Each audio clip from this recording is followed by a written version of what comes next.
غزہ میں طبی سہولیات ختم اور اسپتال مکمل تباہی کے دہانے پر پہنچ چکے ہیں۔ یہ بات اقوام متحدہ کی تازہ ترین رپورٹ میں اس وقت سامنے آئی ہے جب پوری دنیا نئے سال کا جشن منانے میں مصروف ہے۔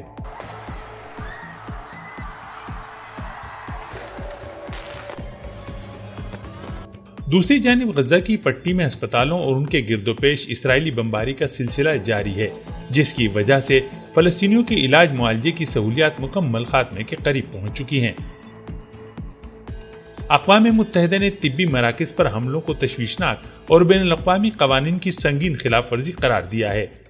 اقوام متحدہ نے 23 صفحات پر مبنی اپنی تازہ ترین رپورٹ میں بتایا ہے کہ 7 اکتوبر 2023 سے 30 جون تک اسرائیلی فوج نے 27 اسپتالوں اور 12 طبی مراکز پر کم از کم 136 حملے کیے ہیں۔ ان حملوں کے نتیجے میں بڑی تعداد میں ڈاکٹروں، نرسوں سمیت طبی عملے کے ارکان کے علاوہ عام شہری بھی جاں بحق ہوئے اور اسپتالوں کو تباہی سے دوچار ہونا پڑا۔ کئی ہسپتال مکمل اور کئی جزوی تباہ ہوئے ہیں، جس کے نتیجے میں طبی شعبے کا ڈھانچہ مکمل طور پر شکست و ریغ سے دوچار ہو گیا ہے۔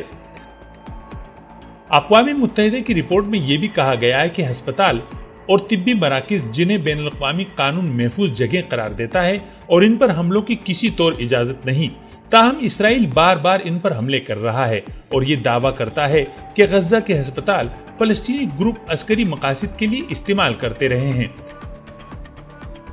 اقوام متحدہ نے اسرائیلی دعوے کو بے بنیاد قرار دیتے ہوئے کہا کہ اب تک ایسے کوئی مصدقہ شواہد نہیں مل سکے جو اس دعوے کو درست ثابت کر سکیں۔